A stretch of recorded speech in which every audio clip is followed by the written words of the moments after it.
You can handle pain when it makes sense. You can handle a hard week, a flare, a low season, a stretch where your body needs more from you than you want to give. What you can't handle, at least not without it messing with your head, is progress that turns around and looks like failure. You start feeling better. You sleep a little deeper. You wake up with a little less dread in your joints, or your chest, or your stomach. Your appetite returns. Your mind clears. Your energy feels slightly more yours. You start thinking, maybe this is it. Maybe I'm coming out of it. Maybe I'm finally on the other side. Then, like a cruel joke, your body flares again. The symptoms you thought you were leaving behind show up with fresh confidence. The fatigue returns, and it feels heavier, because now it carries disappointment too. Your mood drops, and you wonder if you imagined the progress. Your sleep gets weird again. Your nervous system gets jumpy. The little stability you were holding slips. And you find yourself doing that private, panicked math. What did I do wrong? That question is the trap. Because if healing is supposed to be a straight line, then every flare becomes a verdict. Every setback becomes proof you're broken. Every hard day becomes evidence that you're failing at your own body. And once you start believing that, you don't just suffer physically. You suffer existentially. You start watching yourself like a critic. You start punishing yourself for symptoms you didn't choose. So here's the question that changes the entire meaning of what you're living. What if healing feels like it's going backwards because you're crossing a threshold? And thresholds always look like instability before they look like arrival. Because there's a kind of worse that isn't deterioration. It's reorganization. And if you don't know what that looks like, you'll call it failure and fight the very process that's trying to free you. If you're living inside this pattern, you know the emotional texture of it. It's not only discomfort, it's betrayal. It's the feeling of trusting your body again and then getting punished for trusting. It's the humiliation of telling someone you're doing better and then needing to retract it. It's the way hope becomes dangerous because hope makes the setback sting harder. It's also the way you start tightening your life around the fear of relapse. You cancel things you actually wanted to do because you don't trust your energy. You stop making plans because you don't trust your body. You hesitate to commit because you don't know who you'll be that day. Your world shrinks, not because you want it to, but because uncertainty makes your nervous system cling to what it can control.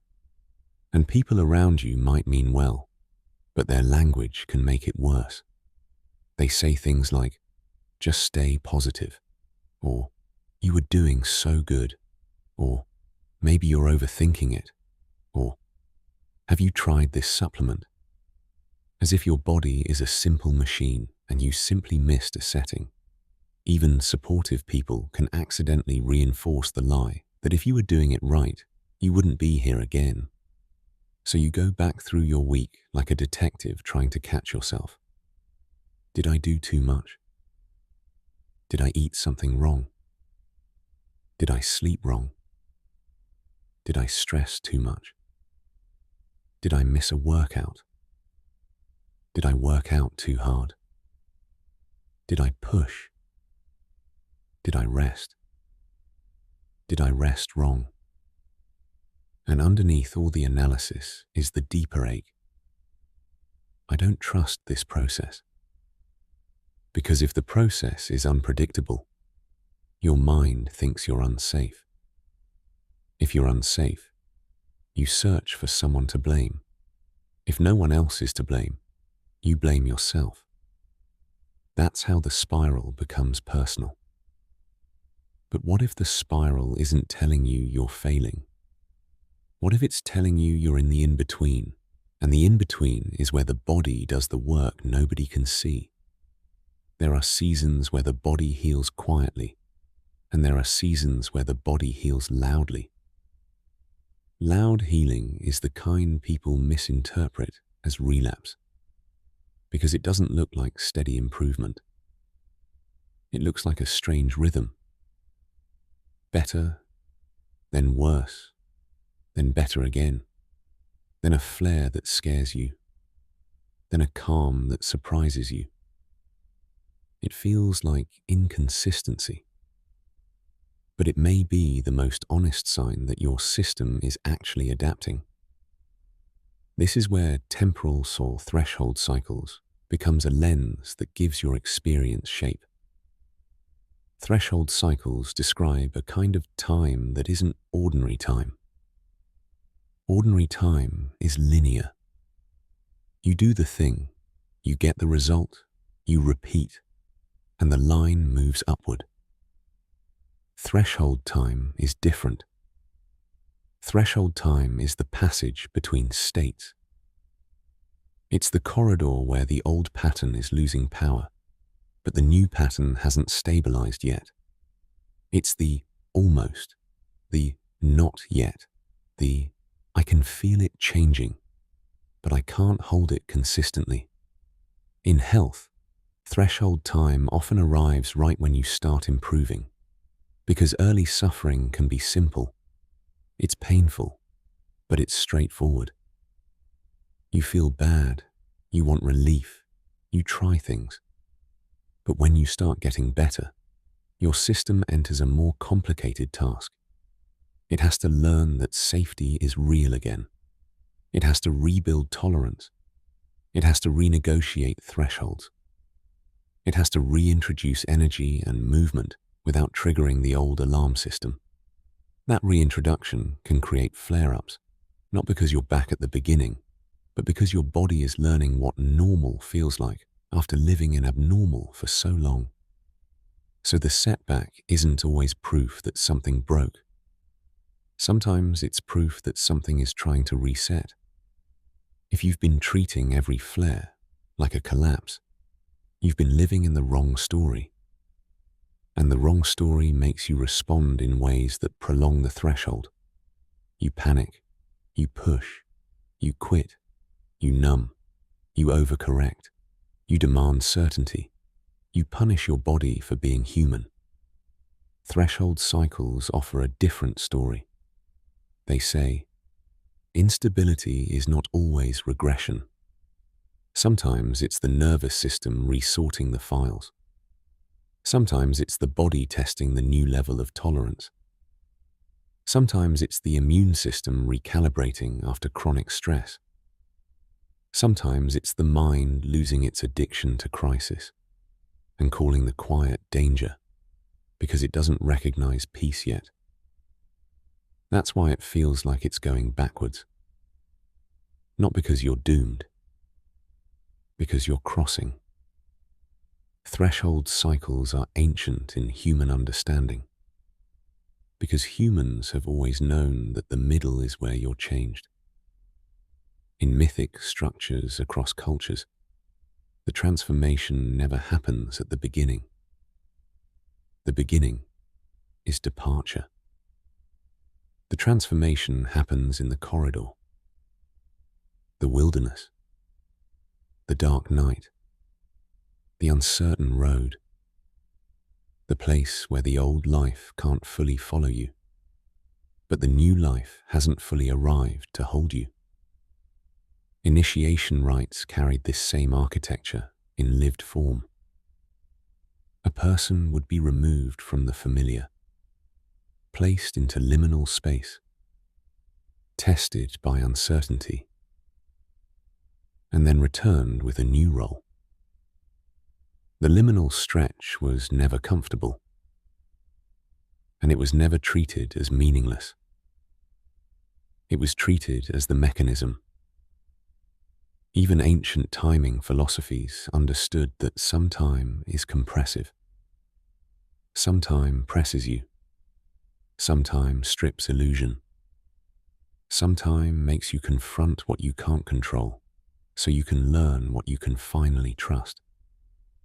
That is threshold time. Now bring that into health, and watch how much starts making sense.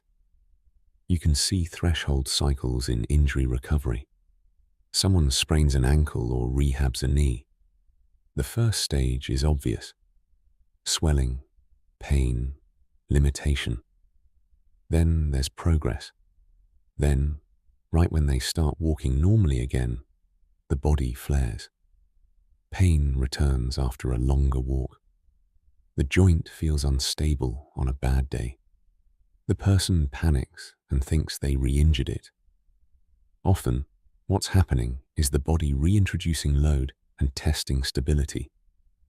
The tissues are adapting. The nervous system is relearning trust. The healing isn't reversing, it's integrating. You can see it in burnout recovery. In the worst stage, you're obviously depleted. You know you're not okay.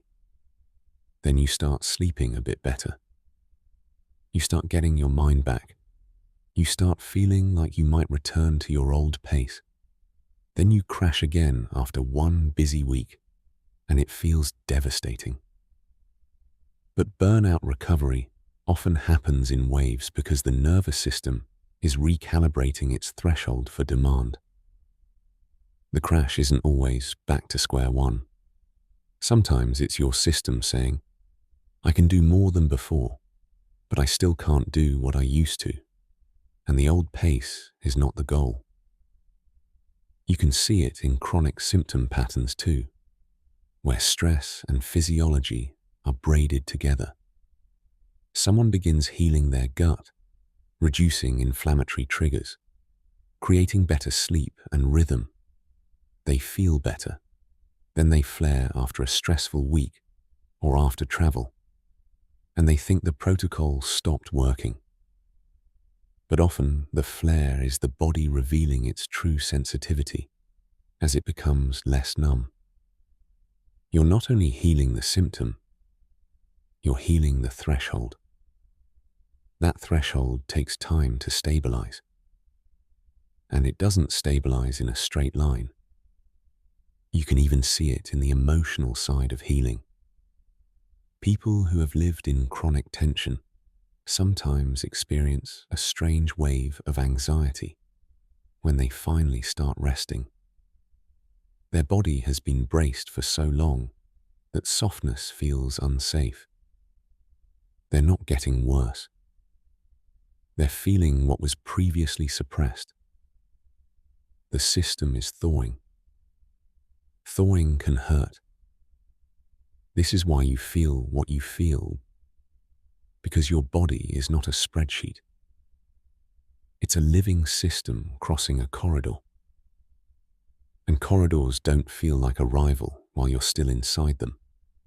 So what do you do with this, practically, when you're in the middle and you're tired of being brave? You begin by changing the way you interpret the flare. Instead of immediately asking, what did I do wrong?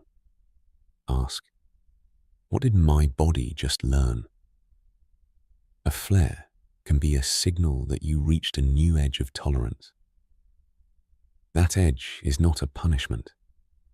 It's information. When you treat information like failure, you respond with panic. When you treat information like guidance, you respond with stewardship. Then you stop overcorrecting. Many people, in fear, swing between extremes, all in and all out, perfect and abandoned, rigid protocol and total resignation. Threshold cycles require steadiness, not perfection. They respond to consistent inputs that tell the body, You don't have to go to war to be safe. That might look like returning to your basics without dramatizing the flare. Stable meals, hydration, gentle movement, downshifting your schedule, earlier nights, fewer stimulants, fewer emotional demands. The basics aren't small. They are the language of safety. You also practice pacing like it's sacred.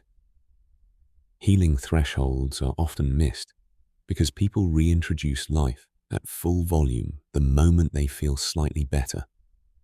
The body might be improving, but the system is still tender. Pacing isn't weakness. It's respect for the corridor. It looks like increasing demand more slowly than your ambition wants. It looks like leaving energy in the tank.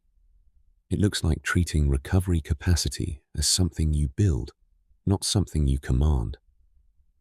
Another shift is learning to build a return plan before you need it. The mind panics in flares because it doesn't know what to do. If you have a gentle, familiar response, your nervous system calms faster. Your return plan isn't punishment. It's reassurance through structure.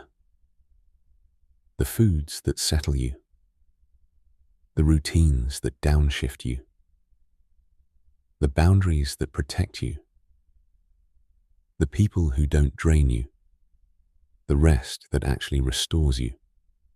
And then, quietly, you stop measuring healing only by symptom absence. Symptom absence matters, but threshold stability matters too. Ask a different question. How quickly do I recover now compared to before? How much less catastrophic does a flare feel? How much more compassion do I have for my system? How much faster can I return to my baseline? Those are real metrics of healing. And they are often the first proof that your body is reorganizing for the long term. This is how you move through threshold time without turning it into a personal attack. You stop demanding certainty. You start building trust. And here's what begins to change inside you when you stop fighting the corridor. Before, every flare felt like a cliff.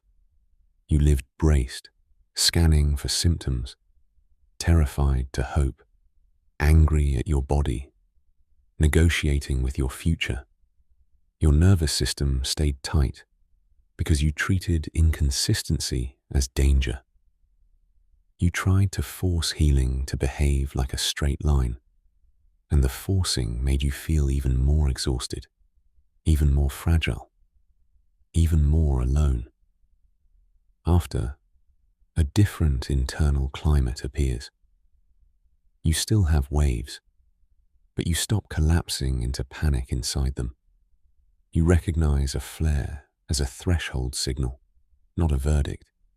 You respond sooner and more gently, so the wave passes with less drama. You feel calmer because you're no longer arguing with your body's language. You feel trust returning because you keep steady agreements with yourself. You feel clarity because you can distinguish between a true warning and a normal integration wave. You feel self-respect because you stop treating your body like an enemy you must conquer to earn your life back. The deeper shift is that you stop trying to become the person you were before this started. You become someone who understands how to cross. Transformation is internal first. The body follows the nervous system's belief in safety, and safety is built by how you interpret what you feel. That's why this matters. Not because flares are fun, but because they don't have to steal your hope anymore. When healing feels like it's going backwards, what is your most common reaction? Panic, over-control, quitting, self-blame. And what would shift if you treated your flare as threshold information instead of failure, choosing one steady, return plan that rebuilds trust rather than punishing your body.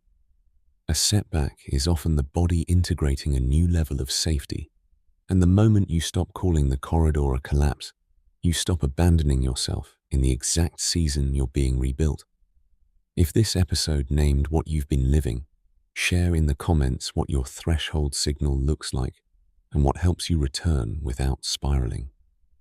Subscribe if you want more episodes that translate health confusion into pattern recognition, so you can move through recovery with steadiness instead of fear.